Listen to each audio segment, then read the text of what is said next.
Sakina BA पास थी और शक्ल ऐसी कि लाखों में एक।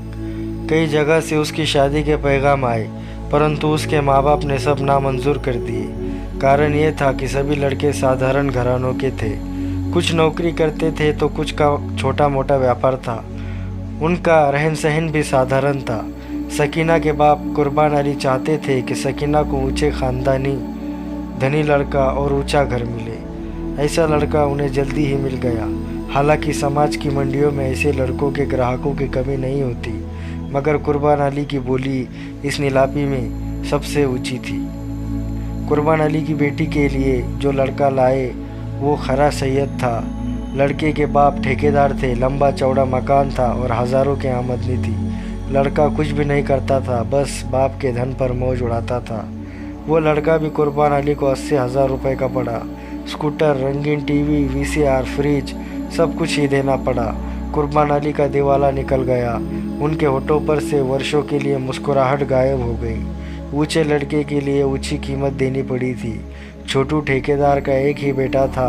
अच्छे पैसे बना लिए उसके, क्यों न बनाते। जब देने वाले 1000 हो तो लेने वाले क्यों तकल्लुफ़ करे।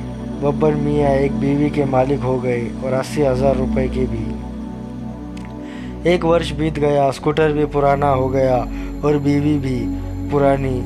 वस्तुओं पर इतना ध्यान नहीं दिया जाता जितना नई पर दिया जाता है। बब्बर मियाँ की दिलचस्पी सकीना में न होने के बराबर रह गई।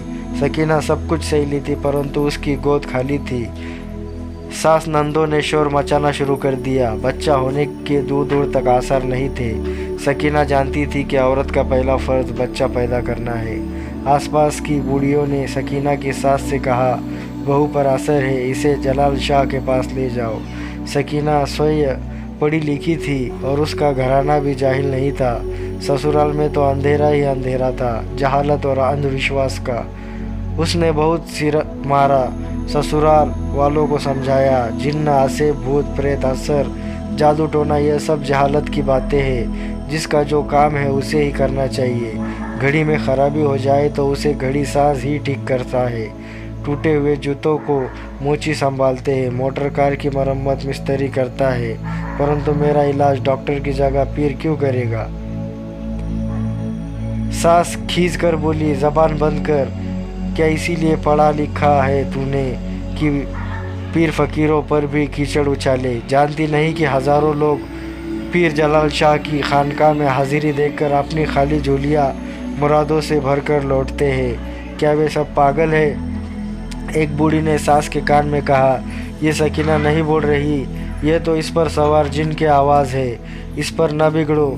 सकीना ने मजबूर होकर बब्बर मियाँ से कहा, ये क्या जहालत है। मुझे पीर साहब के खानकाह भेजा जा रहा है।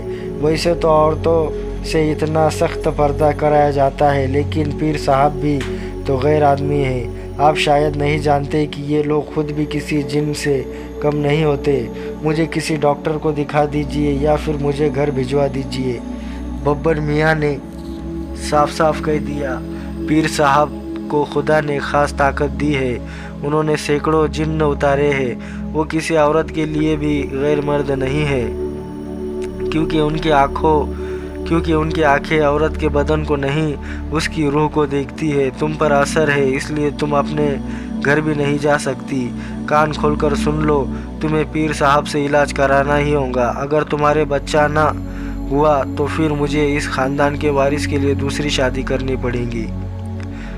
सकीना काँप उठी। जुमेरात के दिन वही औरतें खानकाह में जाती थी जो बच्चे की मुराद मानती थी।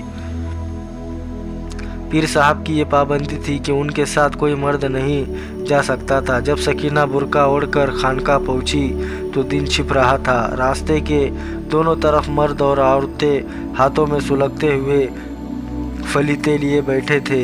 एक और फ़कीरों की भीड़ थी। वहाँ हार, फूल और मिठाई की दुकानें भी थी। हवा में लोबान और अगरबत्तियों की खुशबू बिखरी पड़ी थी। खानकाह की बड़ी सी इमारत औरतों से भरी पड़ी थी। चौड़े मुंह वाले भारी भरकम पीर साहब कालीन पर बैठे थे। घनी दाढ़ी और लाल लाल आंखें वो औरतों को देख देख कर उन्हें फलीते पकड़ा रहे थे। सकीना की बारी आई तो उनकी लाल आंखों में चमक आ गई। बहुत बड़ा जिन है। वो दाढ़ी पर हाथ फेर कर बोले, 2 घंटे बाद सामने वाले दरवाजे से अंदर चली आना, एक आदमी तुम्हें बता देगा। सकीना ये सुनकर और भी परेशान हो गई। न जाने क्या चक्कर है, वो सोच रही थी। अगर कोई ऐसी वैसी बात हुई तो मैं अपनी जान तो दे ही सकती हूँ। और उसने गिरेबान में रखे चाकू को फिर टटोल कर देखा। 2 घंटे बीतने पर एक भयंकर शक्ल वाले आदमी ने सकीना के पास आकर कहा, उस दरवाजे में से अंदर चली जाओ, वहाँ अंधेरा है जिसमें पीर साहब जिन से लड़ेंगे, डरना नहीं। सकीना कांपती हुई अंदर दाखिल हुई। घुप अंधेरा था। उसके कानों में सरसराहट की सी आवाज़ आई और फिर घोड़े की टापों की सी धमक के बाद सन्नाटा छा गया। उसके कानों के पास किसी ने कहा, मैं जिन हूँ और तुझे उस दिन से चाहता हूँ जब तू छत पर खड़ी बाल सुखा रही थी। मैंने ही तेरे बच्चे होने बंद कर रखे हैं। सुन, मैं तो हवा हूँ, मुझसे डर कैसा। सकीना पसीने में नहा गई। उसे किसी की सांसों की गर्मी महसूस हो रही थी। उसने थरथर कांपते हुए गिरेबान से चाकू निकाल लिया। किसी ने सकीना से लिपटना चाहा, मगर अगले ही पल उसका सीधा हाथ ऊपर उठा। चाकू खचाक से किसी नरम वस्तु में धंस गया। उल्टा हाथ बालों से टकराया। उसने झटका दिया। बालों का गुच्छा मुट्ठी में आ गया। उसी के साथ एक करुणा भरी चीख कमरे में गूंज गई। सकीना पागलों के समान उल्टे पैरों भाग खड़ी हुई, भागती ही रही। अगले दिन वो पुलिस थाने में अपना बयान लिखवा रही थी और पीर साहब अस्पताल में पड़े थे।